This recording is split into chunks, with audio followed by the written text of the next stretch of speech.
Ce matin, nous avons, à la demande des plus hautes autorités du pays, appelé l'ambassadeur de la République algérienne démocratique et populaire, conformément au communiqué du gouvernement qui a été publié. Nous avons élevé une vive protestation auprès de l'ambassadeur algérien par rapport à cet incident.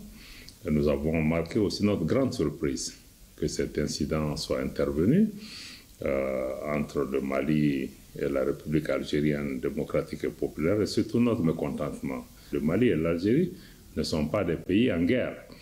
Et de notre point de vue, rien, absolument rien, ne saurait justifier que les forces de défense algériennes puissent s'attaquer militairement à un aéronef des forces de défense et de sécurité du Mali. Donc nous avons souhaité que la partie algérienne puisse, comme nous le demandons déjà depuis plus de 3 jours, mettre à notre disposition des éléments de preuve indiquant que l'aéronef sans pilote s'est porté éventuellement sur le territoire algérien et dans quelles circonstances cet aéronef a été abattu. D'abord, il était possible de pouvoir entrer en contact avec les unités maliennes. Ensuite, au niveau de nos différents services de renseignement, il y a un canal de communication qui est établi. Il y a aussi le niveau diplomatique. Ce contact aurait pu se faire en amont, pendant ou même après l'incident. Rien de ceci n'a été fait. Le seul moment où le Mali a compris que l'Algérie était impliquée dans cet incident est quand le ministère de la Défense algérienne a émis un communiqué pour pouvoir revendiquer cette attaque contre le drone malien. Nous avons aussi indiqué à l'ambassadeur algérien que ce type de pratique doit exister entre les pays. D'ailleurs, nous avons rappelé que récemment, le Mali aussi, son espace aérien a fait l'objet de violations à partir d'un pays voisin, d'un aéronef de même type. Nous avons gardé notre sang-froid, nous avons suivi les différents protocoles de vérification et des informations dont nous avons besoin ont été portées à notre connaissance.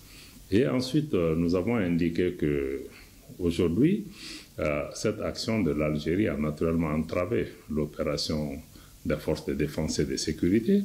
Nous pensions que l'Algérie et nous étaient tous engagés dans la lutte contre les groupes terroristes.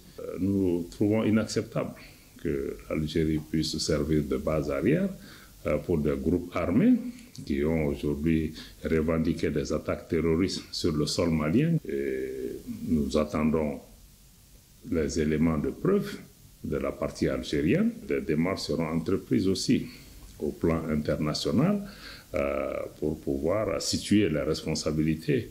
Il s'agit d'un précédent extrêmement fâcheux entre des pays voisins parce qu'il n'est pas exclu que des aéronefs d'autres pays ou algériens puissent se déporter éventuellement sur notre territoire, même si dans ce cas-ci, nos forces de défense et de sécurité sont formelles.